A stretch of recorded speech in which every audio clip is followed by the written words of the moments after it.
નમસ્તે વિદ્યાર્થી મિત્રો, આજે વાત કરીશું શાળા વિકાસ સંકુલ આયોજિત ધોરણ 9 અને યોગ સ્વાસ્થ્ય અને શારીરિક શિક્ષણ, જેને આપણે મિત્રો પીટી કહીએ છીએ, તેનો સંપૂર્ણ પ્રથમ પરીક્ષાનો મોસ્ટ આઈએમપી પ્રશ્નપત્રનું સોલ્યુશન જોઈશું. એ પહેલા ચેનલની અંદર પ્રથમ વખત આવ્યા છો તો મિત્રો ચેનલને ખાસ સબસ્ક્રાઇબ કરી દેવી. MCQ પ્રકારના આપણા પ્રશ્નો જે છે તે આવશે. શરીર, પ્રાણ અને મન ઉપર નિયંત્રણ મેળવી એકે સાધવાનો પ્રયાસ એટલે રાજયોગ. જ્ઞાન પ્રાપ્તિ માટે કયું તંત્ર અત્યંત મહત્વનું માધ્યમ છે? તો બી ચેતાતંત્ર. યોગ સૂત્રના રચયિતા કોણ છે? તો મહર્ષિ પતંજલિ. મહર્ષિ પતંજલિએ યોગ સૂત્ર ગ્રંથમાં યોગની છણાવટ કઈ રીતે કરી છે? તો ડી સૂત્રો મારફતે. સંયુક્ત રાષ્ટ્રોએ 21 જૂનના દિવસે કયા દિવસ જાહેર કર્યો છે? તો આંતરરાષ્ટ્રીય યોગ દિવસ એટલે કે મિત્રો સી. સૂર્ય નમસ્કાર કોની મિશ્ર પ્રક્રિયા છે? તો યોગાસન અને પ્રાણાયામની. કયા આસનની અંદર શરીરની સ્થિતિ કમળ જેવી થાય છે? તો પદ્માસન. તો મિત્રો કમળને પદ્મ પણ કહેવાય છે, જેથી તેનું નામ પદ્માસન પડી ગયું છે. કયા આસનની અંદર શરીરની સ્થિતિ ધનુષ જેવી થાય છે? તો ધનુરાસન. વ્યક્તિની શારીરિક, માનસિક અને સામાજિક દ્રષ્ટિએ અમૃત સ્થિતિ અને સજ્જતા જે છે તેને શું કહેવાય? તો તેને મિત્રો સ્વાસ્થ્ય કહેવાય. સ્ટેન્ડિંગ બ્રોડ જમ્પ કસોટીનો મુખ્ય હેતુ શું છે? તો ખેલાડીની ઉછાળ શક્તિ માપવા માટે આ પદ્ધતિ જે છે તેનો ઉપયોગ કરવામાં આવે છે. દડા ફેંક કસોટીની અંદર ખેલાડીને કેટલી તક આપવામાં આવે છે? તો સી 3. બપોરના તડકામાં દોડવાથી શેનો ભય વધુ રહે છે? તો આપેલા બંને એટલે કે સી. ડિહાઇડ્રેશન એટલે કે શરીરમાં પાણી પણ ઘટી જાય છે, અને સનસ્ટ્રોક એટલે કે લૂ લાગવાની પણ ભય રહે છે. પ્રાચીન સમયની અંદર ફુરસદના સમયમાં ઉપયોગ કરવા માટે કે મનોરંજન મેળવવા માટે લોકો શું કરતા હતા? તો રમત ગમતની અંદર ભાગ લેતા હતા. પ્રશ્ન નંબર 14. આપેલા કારણોમાંથી કયું કારણ રમત ગમતની અંદર અકસ્માત થવા માટે જવાબદાર છે? તો આપેલા તમામ એટલે કે હવામાન છે, શારીરિક સંપર્ક છે, શક્તિ, બહારની ક્રિયાઓ વગેરે. અકસ્માત અટકાવવામાં ક્યારે મદદરૂપ થવાય? તો અકસ્માત થવાના કારણો જાણતા હોઈએ ત્યારે. કયા અંતરની દોડમાં બધા જ ખેલાડીઓને પોતાના અનુકૂળ ગલીની અંદર દોડવાની છૂટ અપાય છે? તો મધ્યમ એટલે કે ડી. ચોપગા પ્રસ્થાનના કેટલા પ્રકાર પાડવામાં આવ્યા છે? તો બી 3.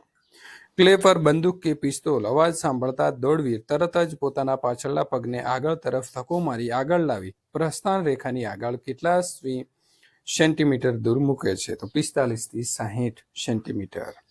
નીચે દર્શાવેલી દોડ અંતરમાં જે દોડનો સમાવેશ ટૂંકી દોડમાં થતો નથી તે દોડને શું કહેવાય? તો 1500 મીટર દોડ કહેવાશે. ચોપગા પ્રસ્થાનની સ્થિતિઓ પૈકી એક સ્થિતિ અયોગ્ય છે? તો લંબ. ઠેક પાટિયાની ખાડા તરફની ધાર અને ખાડાના ઠેક પાટિયા તરફની ધાર વચ્ચે કેટલું અંતર રાખવામાં આવે છે? તો 1 મીટર. ઠેક પાટિયાની જાડાઈ કેટલી સેન્ટીમીટર હોય છે? તો 10 સેન્ટીમીટર. તાકીદ માટે પંચ ખેલાડીએ કયું કાર્ડ જે છે તે બતાવશે? તો ગ્રીન કાર્ડ. પ્રશ્ન નંબર 24. કબડ્ડીની રમતમાં ખેલાડી ચડાઈ કરતો હોય ત્યારે વિરુદ્ધ ટુકડીના ખેલાડી કઈ રેખા ઓળંગી શકશે નહીં? તો મધ્ય રેખા. ક્યારે અને ક્યાં યોજાયેલી 11મી એશિયન ગેમ્સની અંદર કબડ્ડીનો વિધિવત રીતે સમાવેશ કરવામાં આવ્યો હતો? તો સાચો જવાબ આવે છે સી. ઈસવીસન 1990ની અંદર બેઇજિંગ એટલે કે ચીન ખાતે જે યોજાયેલો હતો ત્યાં. વિરુદ્ધ પક્ષના એક ખેલાડીને માર કરવા બદલ ચડાઈ કરનાર ખેલાડીને કેટલા ગુણ મળે છે? તો 1 ગુણ મળે છે. કબડ્ડીની રમત દરમિયાન કોઈ પણ ખેલાડીને ઈજા થાય તો પંચ કેટલા સમય સુધીનો ટાઈમ આઉટ આપે છે? વધુમાં વધુ 2 મિનિટ. કબડ્ડીની રમત દરમિયાન ખેલાડીઓને પંચ દ્વારા પીળા રંગનું કાર્ડ શા માટે બતાવવામાં આવે છે? તો કામચલાઉ બરતરફી કરવા માટે. કબડ્ડી શબ્દ ઉચ્ચાર મોડા ઉચ્ચારવા બદલ ચેતવણી આપ્યા છતાં ખેલાડી ઈરાદાપૂર્વક ભૂલ કરે તો પ્રતિસ્પર્ધી પક્ષને કયા પ્રકારનો ગુણ આપવામાં આવે છે? તો ટેકનિકલ ગુણ મળે છે. ઇન્ડિયન ઓલિમ્પિક ગેમ્સની અંદર કબડ્ડીની રમતને ક્યારે ઉમેરવામાં આવી? તો ઈસવીસન 1938માં. કઈ સાલથી કબડ્ડીની રાષ્ટ્રીય સ્પર્ધાઓ યોજવાની શરૂઆત જે છે તે મિત્રો થઈ હતી? તો ઈસવીસન 1952થી. પ્રશ્ન નંબર 32. વોલીબોલની રમતમાં અવેજી ખેલાડીઓની સંખ્યા કેટલી હોય છે? તો આવશે 6. પ્રશ્ન નંબર 33. ભારતમાં વોલીબોલના મધ્ય રેખા અને આક્રમણ રેખાની વચ્ચે બનતા ભાગને શું કહેવાય છે? તો YMCA. ભાઈઓ માટે પ્રથમ વર્લ્ડ વોલીબોલ ચેમ્પિયનશિપની સ્પર્ધા ક્યારે યોજવામાં આવી? તો ઈસવીસન 49માં વોલીબોલની રમતની શરૂઆત કેવી રીતે કરવામાં આવે છે? તો સિક્કો ઉછાળીને. પ્રશ્ન નંબર 36, વોલીબોલના મેદાનમાં મધ્યરેખા અને આક્રમણ રેખાની વચ્ચે બનતા ભાગને શું કહે છે? તો આક્રમણ પ્રદેશ. પ્રશ્ન નંબર મિત્રો 37, રાષ્ટ્રીય અને આંતરરાષ્ટ્રીય સ્પર્ધાઓની અંદર કેટલા સેટ જીતનાર ટુકડીને વિજેતા જાહેર કરવામાં આવે છે? તો 3 સેટ જીતનારને. પ્રશ્ન નંબર મિત્રો 38, એશિયન વોલીબોલ ફેડરેશનની સ્થાપના ક્યારે કરવામાં આવી હતી? તો બી ઈસવીસન 1954માં.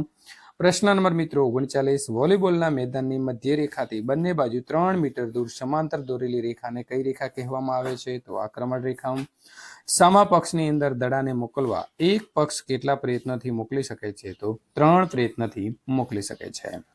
વિદ્યાર્થી મિત્રો, તો અહીં આપણું સંપૂર્ણ પેપર સોલ્યુશન પૂર્ણ થાય છે. આ પ્રકારના મોસ્ટ આઈએમપી પ્રશ્નપત્રનો સોલ્યુશન મેળવવા માટે તમારે ચેનલને જે છે તે ખાસ સબસ્ક્રાઇબ કરી લેવી.